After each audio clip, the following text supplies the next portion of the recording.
Okay, that was Attack on Titan Season 4, Episode 22. God! I'm okay. You're okay? Yeah. It's good to know. Great episode. It's a great episode. There were moments, it did what, I think like 5 episodes ago when this initial whole attack happened, surprise attack, sneak attack, or whatever you want to call it. I think sneak attack was the name of the episode.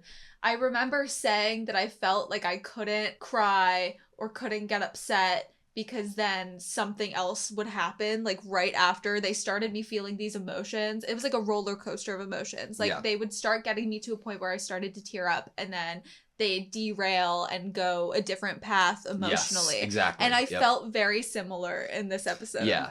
It's interesting because they have so many factors going on at the same time. There's so much to get upset and sad over, but in the past 2 episodes or 3 episodes even, they've intentionally gone elsewhere with it. So they brought us back into the devastation that we've seen similar instances of. We know how much damage is caused. We have to see Pixis as a Titan, which okay, I would rather kill my old commander turned zombie than turned Titan, because I feel like a walking corpse of a person is less disrespectful to that person than turning them into a giant walking baby. That it's so hard to see my favorite characters turned into this and then having to be killed to put them out of their misery. And the element that like messes with me the most is that no one truly knows if it can be undone. I know. Like Armin at the end is like, well, if it could be undone, wouldn't Eren have done it? Like that was a point Gabby brought up, and I'm like in this position where I'm like, so what is done can't be undone? Is that a possibility? Because, you know, that would mean that if Zeke actually had created this, you know, wish with the founder about not being able to have kids anymore, then could that have not been undone after, you know, because I did speculate, oh, well, what if someone else takes control after and then like undoes it? You know, so that's an interesting question mark there. Can things be undone? But I do want to talk about Pixis and Niall here. Specifically, I'm not going to get into it too much because I want to go into the episode. All I'm going to say is that the highlights of them in this episode and who were the people who ended up killing them or putting them out of their misery narratively were the perfect people. Yeah. So you know, if they're gonna die in the story, then obviously you want them to go out in the most narratively perfect way that has been set up and has all these little stepstones it's perfect. Unfortunately, it's not foreshadowing is not at all the term. It's like it would be something like I don't know, it feels right. The way that if they have to do it, then it makes sense that honestly if they have to do it. Right. Like thank goodness it wasn't someone who didn't make any sense to be doing it, because then that would have probably been more upsetting or frustrating. It still sucks because it just happened, and the questions that Gabby is asking is what my mind was trying to think about, like in hopes that we'd get them. They didn't have time though. Like in the first 3 minutes of the episode, Jean's like, look, the Pure Titans are killing our guys right now. They didn't have any time to just be like, ooh, let's wait it out and see if Eren turns everyone back. Well, it's interesting. People were in harm's way. Because it's not just Eren not turning these people back. It's Eren not controlling them to stop eating the scouts even, right? They're not even just going after Marley. Yeah. Which is interesting. Is that because Eren's energy or power that he has is running low because it needs to be completely focused on the rumbling?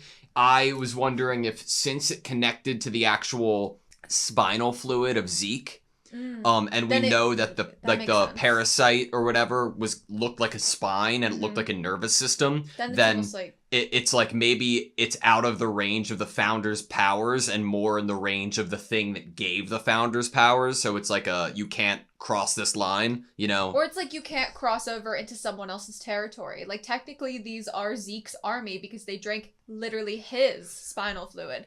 And so that means that Eren couldn't fix Connie's mom either. Yeah, true. I was potentially drawing the connection there between that parasite, whatever that is. And since that is a different thing than Ymir is, and Ymir seemingly was the person to give the Founding Titans power to Eren, and Eren doesn't have power to unlock do it for him, basically. Yeah. So we're getting all this language, obviously, this keys and locks and doors and stuff, obviously, throughout the... See, I never thought that the basement key was... Like, I thought that was it for, like, keys and locks that were important. Yeah. But for it to enter into territory of not being a literal key anymore and being more like whoever can fit into a certain position in order to gain access to something. Yeah, what I was saying was more like the ability to have a power is even Ymir herself wouldn't be able to reach that, you know, because it's out of her control. You know.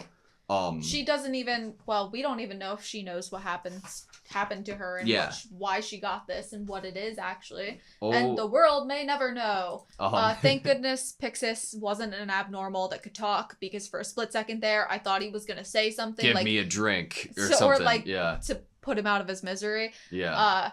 And I'm like, or say like Armin's name out loud or something. And I'm like, thank goodness, because I did not want to see that. I didn't want to hear it. I didn't want to see it. No, thank you. Because of the amount of material that they gave us in the past few episodes, it almost feels like it's been an entire season since we last saw some of these characters, even though it's only been a few episodes. Yes. And that's why... It's moved very quickly. Yeah, and that's why it, like, I'm prefacing what I'm about to say because of that. Like, it feels like I forgot how much I love seeing Gabby, like, and like her character, and I can see how people could dislike her, but like because of just actions and like, you know, attitude and stuff, and she's only been here for one season, but knowing that she's only been here for one season and what they've been able to do in a non-cheap way with her writing and character is so fucking cool, dude. And a lot of it hinges on the emotional, like, connections we already have with people like Reiner, and but it just fits together so well, and I loved like there was something so like, holy shit, this is badass when Gabby was like doing her hair up in the mirror. I was like, oh my god, this is like this is like Eren downstairs when in the jail cell a couple of you know someone's getting to business if they're pulling the hair back from their face. Exactly. When this season first started and we got introduced to characters like Falco and Gabby, I was immediately, you know, and even further, this idea was during Willie's speech, you know, Eren and Reiner in the room, this whole idea that Eren, Reiner, and Falco were the parallels, the ones that were in comparable situations, the ones to create comparisons from, and... You know, as the story is going on more and more, I'm seeing that maybe it's supposed to be more Gabby and Eren, and then obviously with this hair scene and you saying that, it fits a little bit more, because all I can think about is Gabby is a child whose homeland got attacked. She's always been one that is willing to attack and fight and be right there running into action, similar to Eren as a kid.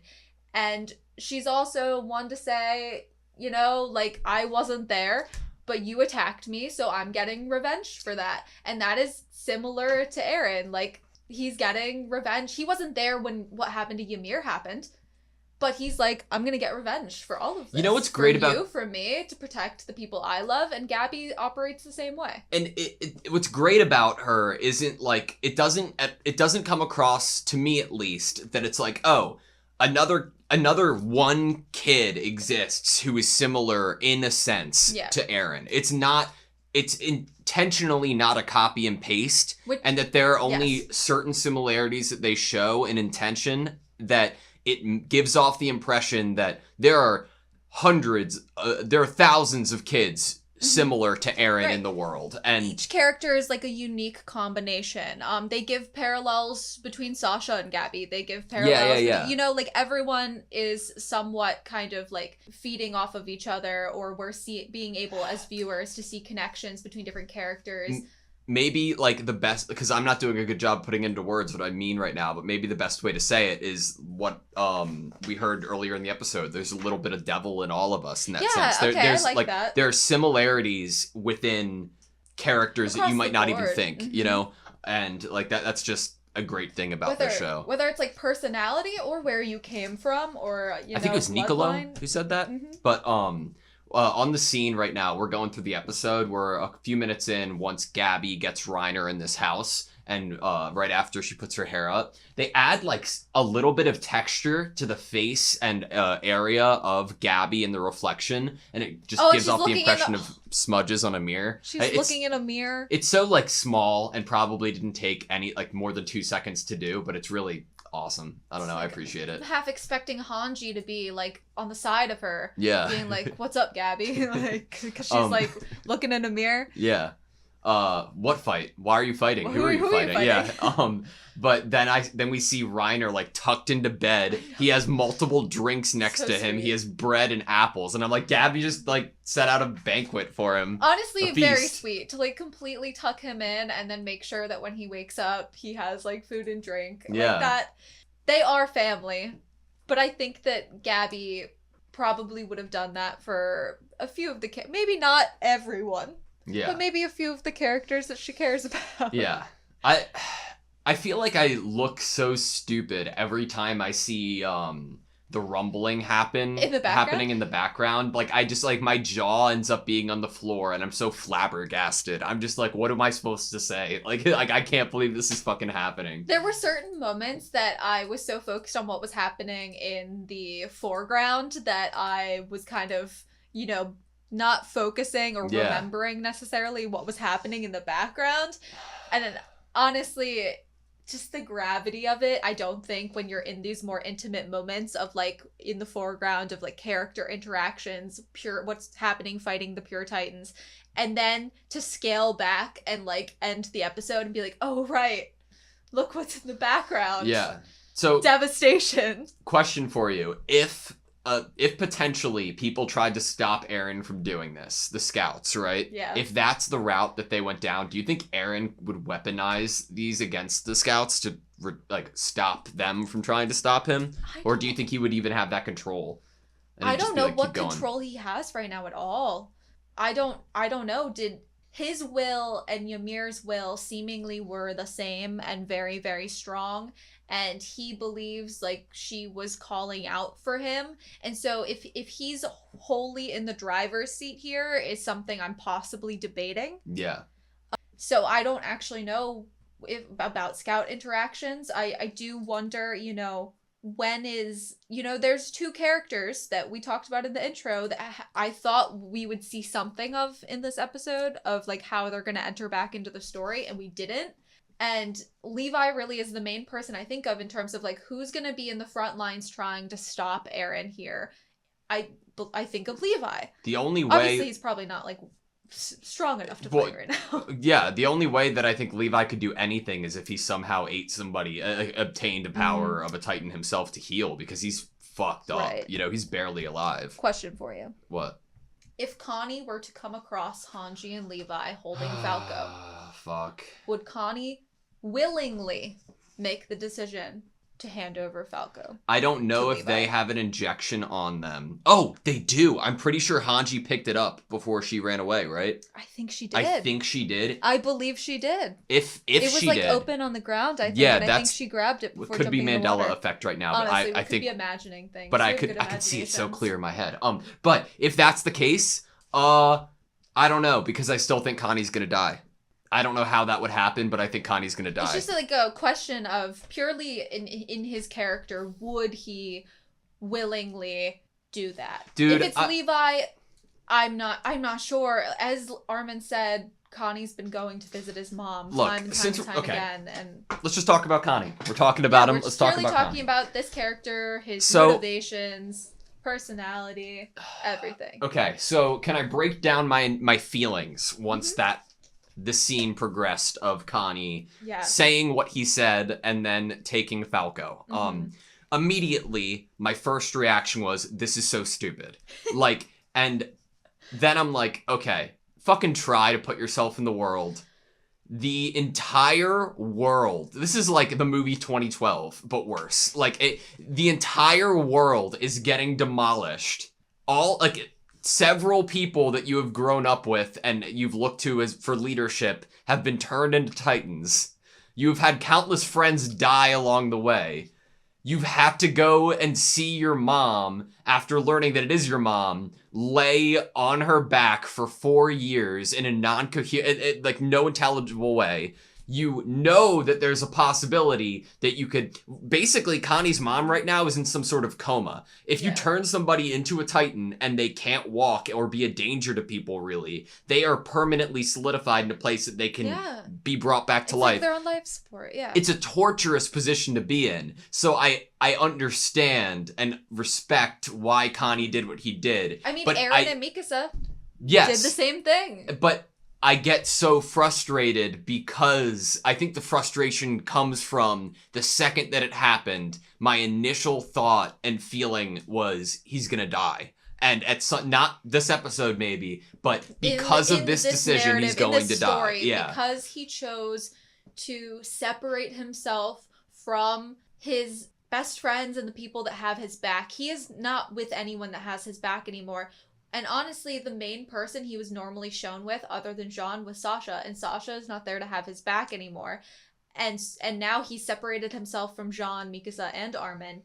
And if we look at Falco, a character who is set up to be a character, like somebody that we love, right? Mm-hmm. Somebody that the audience can like really respect and feel for and get his point of view.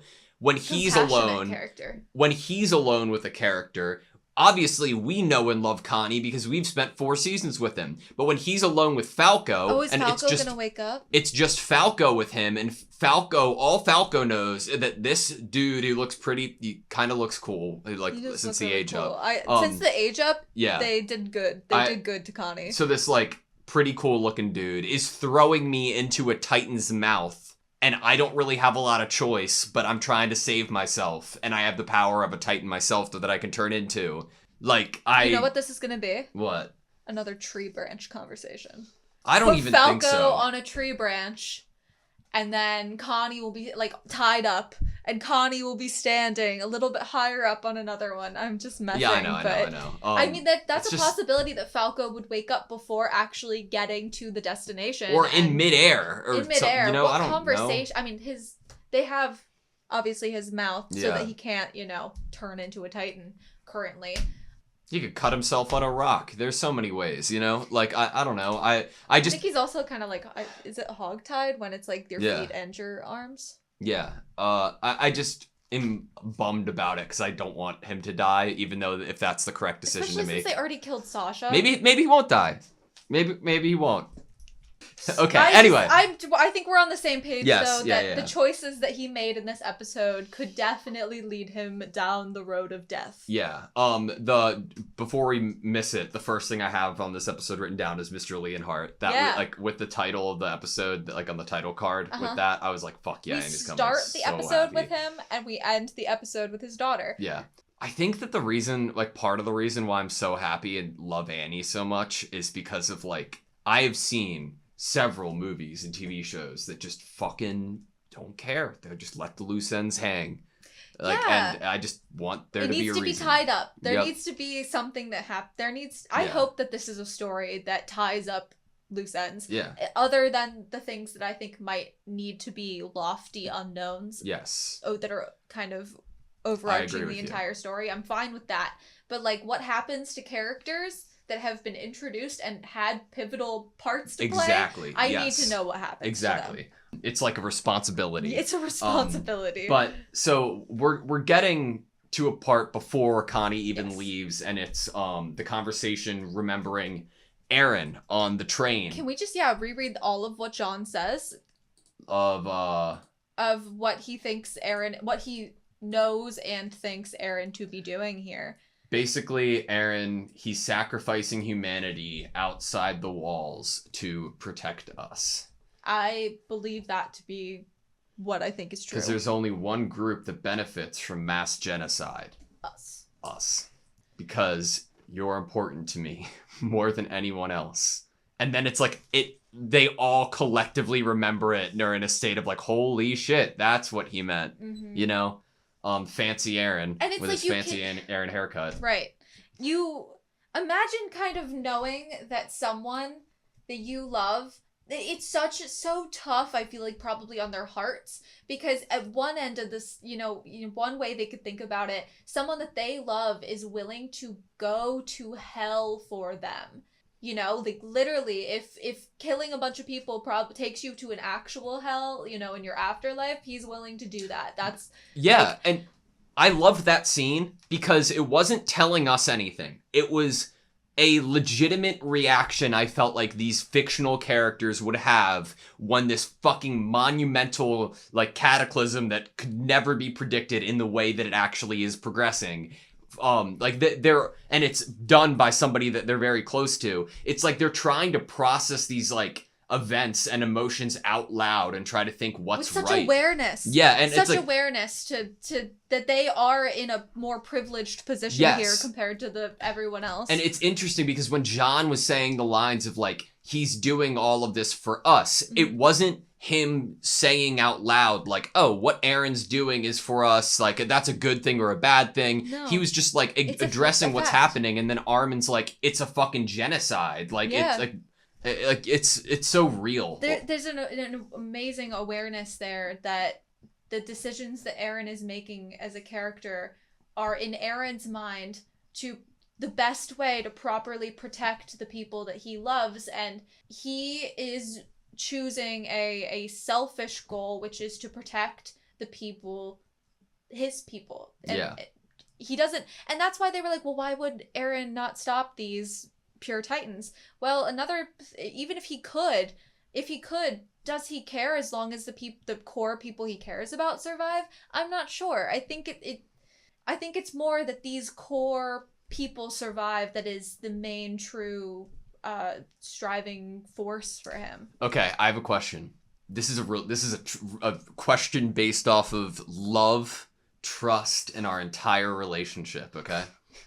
If you and I were in ODM gear, scouts fighting for the freedom of humanity, couples already lose out in this show. Like, I know you're going down a bad path already here. If some awful event happened where you were gravely, mortally injured, and I came to your side, and I saw that I couldn't do anything to fix you or save you, but I did have a syringe, would you want to, 1, me let you die, or 2, trust me, and by having to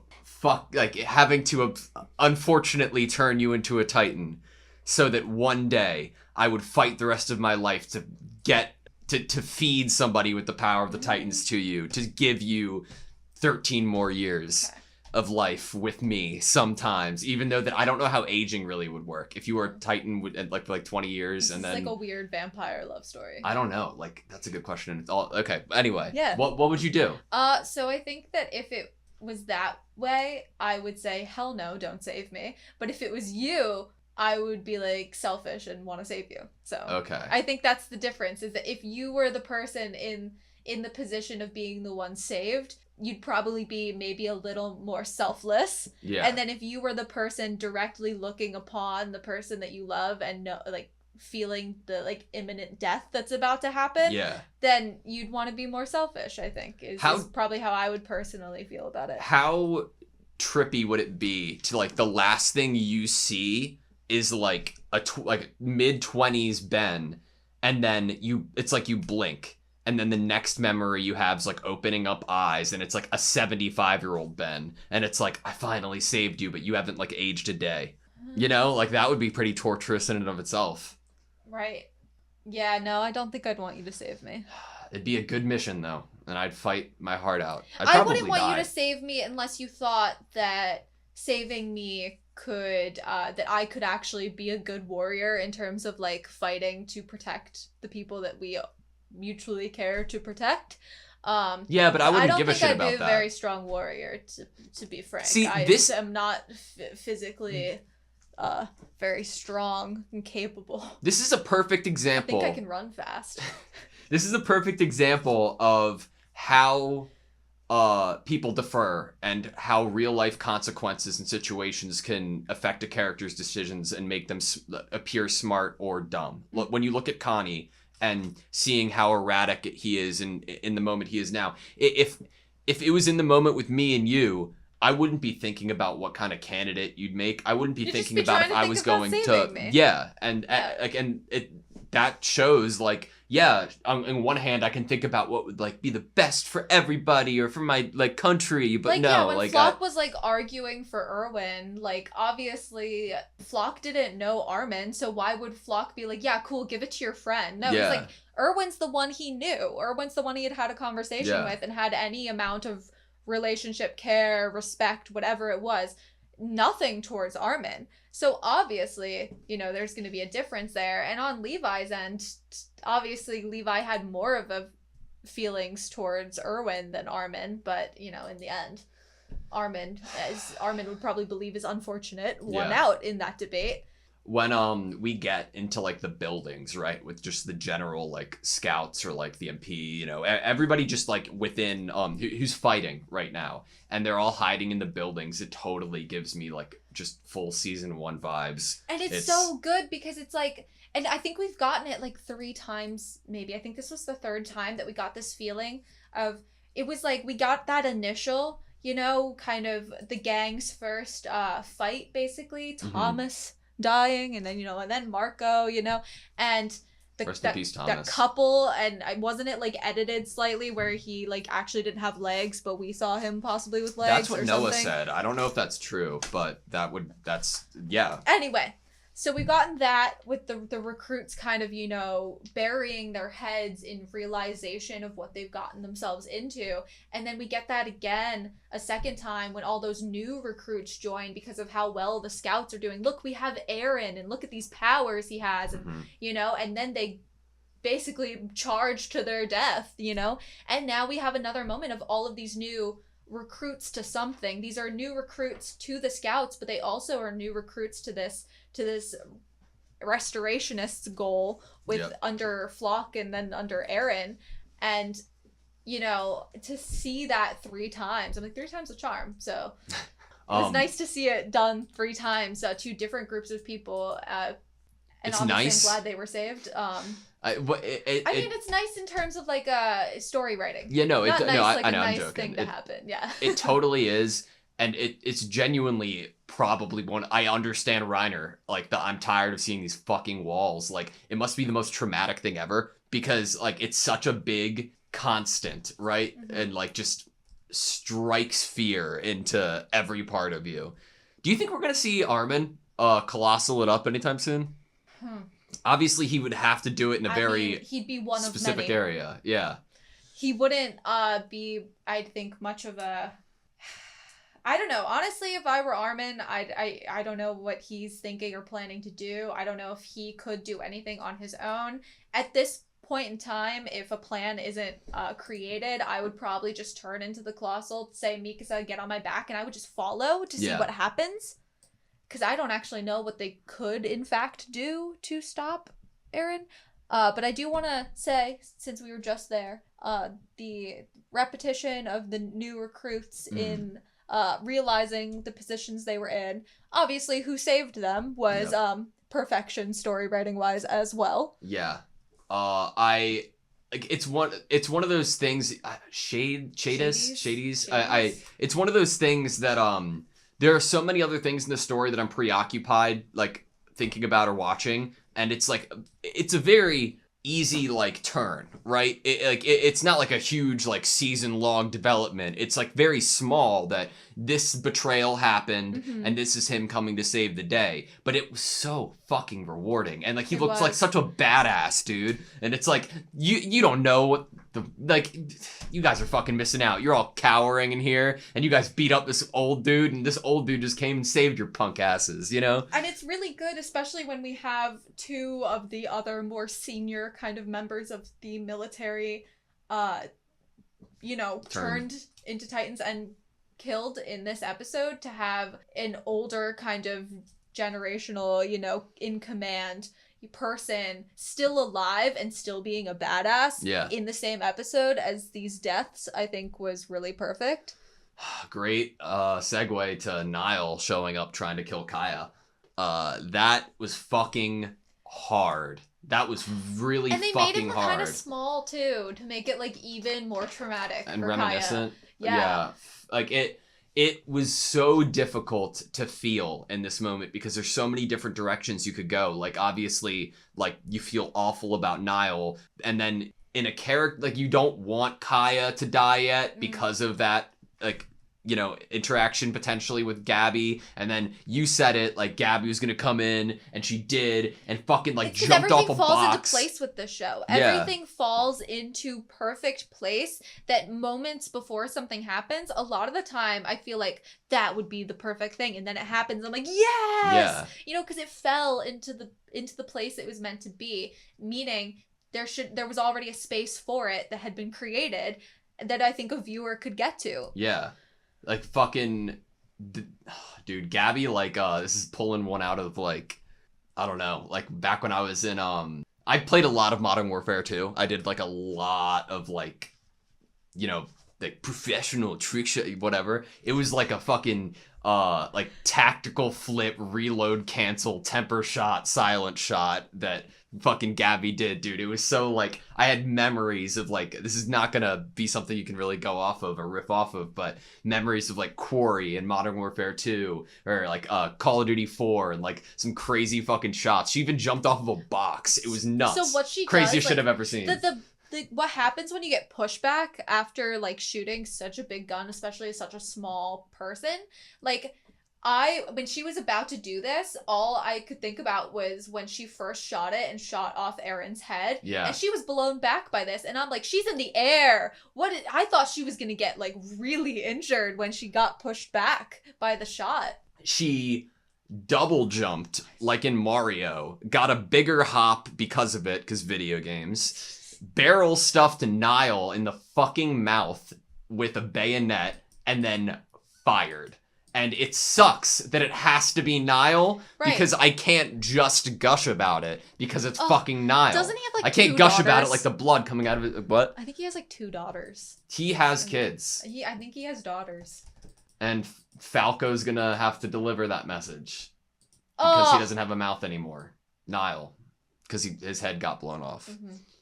But Kaya saw the silhouette and then image. And a bow and arrow too instead of the so Sasha. good. Fuck, why'd you have to do good. that, dude? As soon as it happened, I was like, stop right there, Attack on Titan. Yeah. Do not open up other feelings and emotions in me right now. Yeah.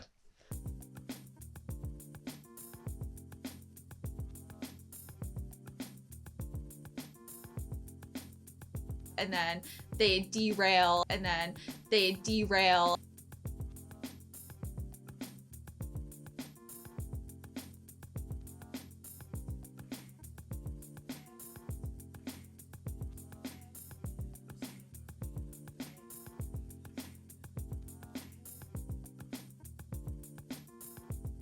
And then they derail.